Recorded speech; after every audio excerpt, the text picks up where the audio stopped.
সেই মহান মনিবের দরবারে তার শিখানো ভাষায় কালেমাতুর শুকর আদায় করছি, সবাই পড়ে আলহামদুলিল্লাহ। অসংখ্য অগণিত নবীর সালাম প্রেরণ করছি সেই মানবতার মুক্ত বিচারী সর্বকাল ও সর্বশ্রেষ্ঠ পয়গম্বর আশরাফুল আম্বিয়া ইমামুল আম্বিয়া নবী মুহাম্মদ রাসূলুল্লাহ সাল্লাল্লাহু আলাইহি ওয়াসাল্লামের উপর যার আনিত মতাদর্শ রয়েছে মানব জাতির কল্যাণ, হেদায়েত, পরকালে নাজাতের সওগাত। যে রাসূল আরবি নবী মুহাম্মদ রাসূলুল্লাহ সাল্লাল্লাহু আলাইহি ওয়াসাল্লামের আগমন ঘটেছিল পথ আর মানুষদেরকে পথের সন্ধান দেওয়ার জন্য, অন্ধকার সমাজ থেকে আলোকিত সমাজ উপহার দেওয়ার জন্য। যে রাসূল আরবি নবী মুহাম্মদ রাসূলুল্লাহ সাল্লাল্লাহু আলাইহি ওয়াসাল্লামের উপরে আগমন করেছিল আল্লাহর পক্ষ থেকে ওহী গ্রন্থ আল কোরআনকে সমাজে, রাষ্ট্রে, সারা পৃথিবীতে প্রতিষ্ঠিত করার জন্য সে রাসূল আরবি নবী মুহাম্মদ রাসূলুল্লাহ সাল্লাল্লাহু আলাইহি ওয়াসাল্লামের উপর আন্তরিক মহব্বত বিস্তার করছে সবাই পড়ে নেই সাল্লাল্লাহু আলাইহি ওয়াসাল্লাম। সম্মানিত উপস্থিতি, আল্লাহ রাব্বুল আলামিন আমাদেরকে শ্রেষ্ঠ জাতি হিসেবে দুনিয়াতে প্রেরণ করেছে, ঠিক নয় কি? আল্লাহ রাব্বুল আলামিন শ্রেষ্ঠ জাতি হিসেবে সৃষ্টি করেছেন, তার ব্যাপারে আল্লাহ তাআলা তার কোরআনে পরিচিতি করছেন, আউযু বিল্লাহি মিনাশ শাইতানির রাজীম, কুনতুম খায়রা উম্মাতিন উখরিজাত লিন-নাস তা'মুরুনা বিল মা'রুফ ওয়া তানহাউনা আনিল মুনকার। আল্লাহ রাব্বুল আলামিন এখানে দেখেন ঘোষণা করেছেন, আমি তোমাদেরকে সর্বোত্তম জাতি হিসেবে সৃষ্টি করেছি।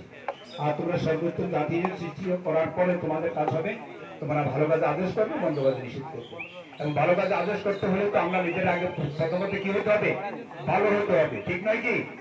আর মন্দ কাজে নিষেধ করতে হলে প্রথমত নিজেই মন্দ কাজ পরিহার করতে হবে, তাহলে অন্যের কাছে মন্দের পরিহার করার জন্য আহ্বান জানালে সেটা প্রভাব পড়বে, রূপ সৃষ্টি হবে। সম্মানিত উপস্থিতি, আজকে আমরা এখানে যারা সমবেত হয়েছি এই সমস্ত লোকের হলো এই সমাজের ওই যে শ্রেষ্ঠ লোকগুলির মধ্যে আবার শ্রেষ্ঠ লোকগুলির মধ্যে কি শ্রেষ্ঠ। অতএব আপনাদের মর্যাদা আল্লাহর কাছে অনেক ঊর্ধ্বে, অতএব এই ঊর্ধ্ব হিসেবে আমাদের কাজগুলিও সেভাবে হইতে হবে। দেখেন, আল্লাহ রাব্বুল আলামিন আমাদেরকে দুনিয়াতে সৃষ্টি করে বর্গহীন ভাবে ছেড়ে দেন নাই, কিছু দায় দায়িত্ব দিয়ে সৃষ্টি করেছেন। আমরা যদি আমাদের জীবনটাকে আমাদের আগমনটাকে যদি আমরা ভাগ করি, তাহলে আমরা আমাদের আগমনটা 3 ভাগে আমরা ভাগ করতে পারি। ক ভাগে? 3 ভাগে ভাগ করতে পারি। এক ভাগ আমরা ছিলাম কিন্তু আলেম আরোহা, আর এখন আছি আমরা একটা মুসাফিরখানা। এটা স্বল্প সময় আমাদের জিন্দেগি। আর এমন একটা জগৎ আছে যে জগতে গেলে আর ফিরে আসার সুযোগ নেই, ঠিক নয় কি? অতএব কারণে আমরা যে প্রথমত যেখানে ছিলাম সেখানে একটা ওয়াদা দিয়ে আসছি। সেখানে আল্লাহ রাব্বুল আলামিন আমাদেরকে একটা প্রশ্ন শুরু দিয়েছিলেন। সেই প্রশ্নের উত্তরে আমাদের রূহ জগতে রূহগুলো আমাদের মুক্তি দিয়েছিলেন। আল্লাহ রাব্বুল আলামিন সেখানে কি ঘোষণা দিয়েছিলেন?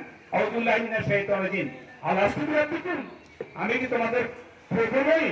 আমি কি তোমাদের খোদা নই? আমি তোমাদেরকে ইলাহ নই?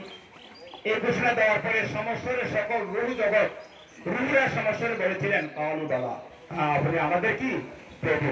অতএব কারণে আমি বলতে চাই, রূহ জগতে যখন আমাদেরকে আল্লাহ রাব্বুল আলামিন কোরআন আয়াত দিয়ে যখন আমাদের প্রশ্ন করেছিলেন, সেই প্রশ্নের আলোকে আমরা জবাব দিয়েছিলাম কি? হ্যাঁ, সুযোগ জবাব দিয়েছিলাম, ঠিক নয় কি? অতএব যদি কোনো ওয়াদা খারাপ করে, ওয়াদা খারাপ তারকে কি বলা হয়?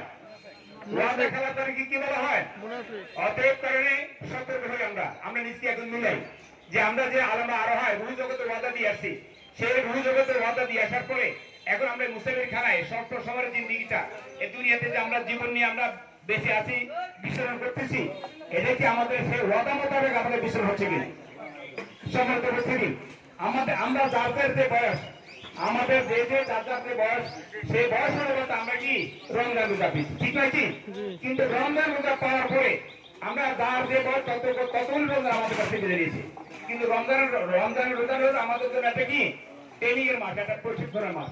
এখানে বিভিন্ন পেশার লোকজন আছেন, অতএব এই বিষয়টা বুঝতে আপনাদের জন্য সহজ হবে, আমার বুঝতে সহজ হবে।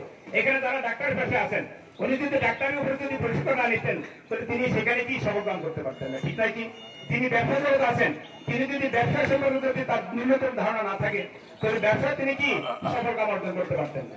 ঠিক অনুরূপ ভাবে শিক্ষকতা পেশা যিনি আছেন, সেই শিক্ষকতা পেশা বছর অন্তত 1-2 তিনাদের কি হয় ট্রেনিং হয়ে থাকে, প্রশিক্ষণ হয়ে থাকে।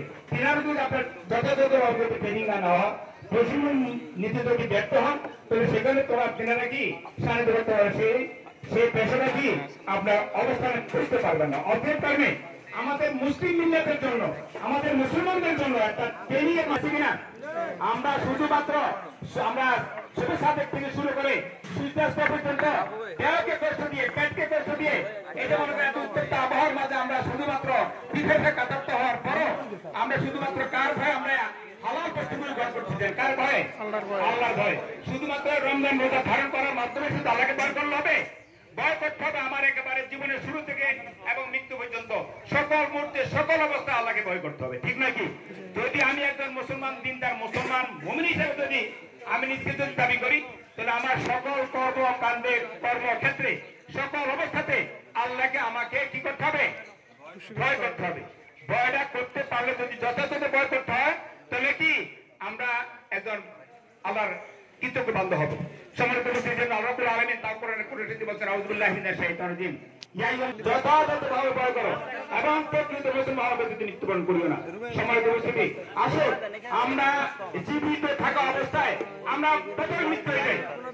যদি আমরা নিজকে যদি আমরা আমাদের দেহ মনকে যদি এখন থেকে যদি আমরা সেভাবে পরিষ্কার করে তুলতে পারি, তাহলে বাকি 11 মাস সহ আমাদের মৃত্যুর আগ মুহূর্ত পর্যন্ত সকল ক্ষেত্রে আল্লাহ দিনকে প্রতিষ্ঠিত করার জন্য আমরা সেভাবে আমরা কি মনোনীত হব। সম্মানিত উপস্থিতি, আল্লাহ রাব্বুল আলামিন আমাদেরকে দুইটা উদ্দেশ্যে দুনিয়াতে সৃষ্টি করেন। আর সূরা বাকারার মধ্যে 8টা উদ্দেশ্য না মিলাই তাহলে আমাদের অবস্থা ঠিক তদ্রুপ হবে। সম্মানিত উপস্থিতি, আসুন আল্লাহ রাব্বুল আলামিন কোন ভুল নাই, নির্ভুল। এই জন্য আল্লাহ রাব্বুল আলামিন তার কোরআন পাকের ভূমিকাতে বলেছেন, জালিকাল কিতাবু লা রাইবা ফীহি, যে এমন একটি গ্রন্থ যে গ্রন্থের মধ্যে কোনো ভুল নাই, ভুলের কোনো সুবাস সন্দেহ নেই। সম্মানিত উপস্থিতি, আমরা এমন একটা গ্রন্থ পেয়েছি যে রাসূল সাল্লাল্লাহু আলাইহি ওয়াসাল্লামের মাধ্যমে সেই রাসূল সাল্লাল্লাহু আলাইহি ওয়াসাল্লাম তার কথা সত্য বলে। সম্মানিত উপস্থিতি, আসুন আল্লাহ রাব্বুল আলামিন আমাদেরকে যে দুটো উদ্দেশ্য সৃষ্টি করেছেন, সেটা সেই দুটো শ্রেষ্ঠ চতুর্দিকে আমরা সৎ এবং যোগ্য লোকের মাধ্যমে এবং যারা খোদাবীতি আছে তাদের অন্তরে এবং যারা কোরআনের অনুযায়ী আপনার পরিচালিত হবে তাদেরকে আমরা ওই সকল সেক্টরে বসাতে চাই। আপনারা রাজি আছেন কিনা? আগামী দিনে যারা অন্তত আপনার ওয়ার্ডের মেম্বার যারা সাধারণ যুব লোক হয় আল্লাহ ভিত্তি হচ্ছেন।